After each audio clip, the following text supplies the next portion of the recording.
അധ്യായം 15. ഫിലിസ്ത്യരെ തോൽപ്പിക്കുന്നു. കുറേ നാൾ കഴിഞ്ഞ് സാംസൺ ഗോതമ്പ് വിളവെടുപ്പ് കാലത്ത് ഒരാട്ടിൻകുട്ടിയുമായി ഭാര്യയെ സന്ദർശിക്കാൻ ചെന്നു. അവൻ പറഞ്ഞു, ഞാൻ എൻ്റെ ഭാര്യയുടെ ശയനമുറിയിൽ പ്രവേശിക്കട്ടെ. പക്ഷേ പിതാവ് അത് അനുവദിച്ചില്ല. അവളുടെ പിതാവ് പറഞ്ഞു, നീ അവളെ അതിയായി വെറുക്കുന്നുവെന്ന് വിചാരിച്ച് ഞാൻ അവളെ നിന്റെ കൂട്ടുകാരന് കൊടുത്തു. അവളുടെ ഇളയ സഹോദരി അവളേക്കാൾ സുന്ദരിയല്ലേ, അവളെ സ്വീകരിച്ചാലും. സാംസൺ പറഞ്ഞു, ഇപ്രാവശ്യവും ഫിലിസ്ത്യരോട് ഞാൻ എന്തെങ്കിലും അതിക്രമം പ്രവർത്തിച്ചാൽ അത് എൻ്റെ കുറ്റമായിരിക്കുകയില്ല. സാംസൺ പോയി 300 കുറുനരികളെ പിടിച്ചു, കുറേ പന്തങ്ങളുമുണ്ടാക്കി. ഈ 2 വാലോട് വാൽ ചേർത്ത് ബന്ധിച്ചു, അവയ്ക്കിടയിൽ പന്തവും കെട്ടിവച്ചു. അനന്തരം അവൻ പന്തങ്ങൾക്ക് തീ കൊളുത്തി അവയെ ഫിലിസ്ത്യരുടെ ധാന്യവിളയിലേക്ക് വിട്ടു. വയലിൽ നിൽക്കുന്ന വിളയും കൊയ്ത കറ്റയും ഒലിവ് തോട്ടങ്ങളും കത്തിച്ചാമ്പലായി. ഫിലിസ്ത്യർ ചോദിച്ചു, ആരാണിത് ചെയ്തത്? അവർ പറഞ്ഞു, ആ തിമ്നാക്കാരൻ്റെ മരുമകനായ സാംസൺ. അവൻ്റെ ഭാര്യയെ അമ്മായിയപ്പൻ അവൻ്റെ കൂട്ടുകാരന് കൊടുത്തതുകൊണ്ട് ചെയ്തതാണിത്. ഫിലിസ്ത്യർ ചെന്ന് അവളെയും അവളുടെ പിതാവിനെയും അഗ്നിക്കിരയാക്കി. സാംസൺ അവരോട് പറഞ്ഞു, ഇങ്ങനെയാണ് നിങ്ങൾ പ്രവർത്തിക്കുന്നതെങ്കിൽ ഞാൻ ശപഥം ചെയ്യുന്നു, ഞാൻ നിങ്ങളോട് പ്രതികാരം ചെയ്തിട്ട് സ്ഥലം വിടും. അവൻ അവരെ ക്രൂരമായി പ്രഹരിച്ച് കൊന്നുകളഞ്ഞു. അതിനുശേഷം അവൻ ഏത്താം പാറക്കെട്ടിൽ പോയി താമസിച്ചു. അപ്പോൾ ഫിലിസ്ത്യർ യൂദായിൽ ചെന്ന് പാളയമടിച്ച് ലേഹി പട്ടണം ആക്രമിച്ചു. യൂദായിലെ ജനം ചോദിച്ചു, നിങ്ങൾ ഞങ്ങൾക്കെതിരായി വന്നതെന്തുകൊണ്ട്?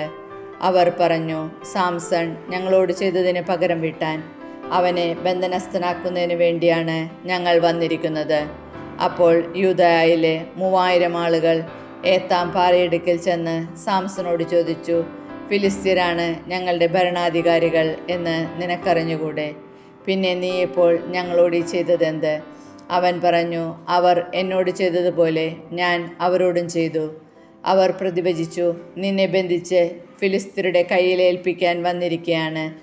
ഞങ്ങൾ സാംസൺ പറഞ്ഞു, നിങ്ങൾ എൻ്റെ മേൽ ചാടി വീഴുകയില്ലെന്ന് സത്യം ചെയ്യുക. അവർ പറഞ്ഞു, ഇല്ല, ഞങ്ങൾ നിന്നെ ബന്ധിച്ച് ഫിലിസ്ത്യരുടെ കയ്യിൽ ഏൽപ്പിക്കുകയുള്ളൂ, കൊല്ലുകയില്ല. അവർ പുതിയ 2 കയറുകൊണ്ട് അവനെ ബന്ധിച്ച് പാറയ്ക്ക് വെളിയിൽ കൊണ്ടുവന്നു.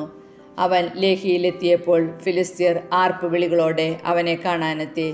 കർത്താവിൻ്റെ ആത്മാവ് ശക്തിയോടെ അവൻ്റെ മേൽ വന്നു. അവനെ ബന്ധിച്ചിരുന്ന കയർ കരിഞ്ഞ ചണൽ നൂൽ പോലെയായി തീർന്നു. കെട്ടുകൾ അറ്റുവീണു. ആയിടെ ചത്ത ഒരു കഴുതയുടെ താടിയെല്ല് കിടക്കുന്നത് അവൻ കണ്ടു. അതെടുത്ത് അവൻ 1000 പേരെ അതുകൊണ്ട് കൊന്നു. എന്നിട്ട് അവൻ ഘോഷിച്ചു, കഴുതയുടെ താടിയെല്ലുകൊണ്ട് ഞാൻ അവരെ കൂന കൂട്ടി. കഴുതയുടെ താടിയെല്ലുകൊണ്ട് 1000 പേരെ ഞാൻ കൊന്നു. ഇത് പറഞ്ഞിട്ട് അവൻ എല്ല് എറിഞ്ഞു കളഞ്ഞു. ആ സ്ഥലത്തിന് റാമാത്ത് ലെഹി എന്ന് പേര് ലഭിച്ചു. അവന് വലിയ ദാഹമുണ്ടായി. അവൻ കർത്താവിനെ വിളിച്ചപേക്ഷിച്ചു. അവിടുത്തെ ദാസൻ്റെ കരങ്ങളാൽ ഈ വലിയ വിജയം അവിടുന്ന് നേടിത്തന്നിരിക്കുന്നു. ഇപ്പോൾ ഞാൻ ദാഹം കൊണ്ട് മരിച്ച് അപരിചിതരുടെ കൈകളിൽ വീഴണമോ? ദൈവം ലേഹിയിലുള്ള പൊള്ളയായ ഒരു സ്ഥലം തുറന്നു. അതിൽ നിന്ന് ജലം പുറപ്പെട്ടു. അവൻ വെള്ളം കുടിച്ച് ഊർജ്ജസ്വലനായി. അതുകൊണ്ട് അതിന് എൻ ഹക്കോർ എന്ന പേര് കിട്ടി. അത് ഇന്നും അവിടെയുണ്ട്. ഫിലിസ്ത്യരുടെ കാലത്ത് 20 വർഷം സാംസൺ ഇസ്രായേലിൽ ന്യായാധിപനായിരുന്നു.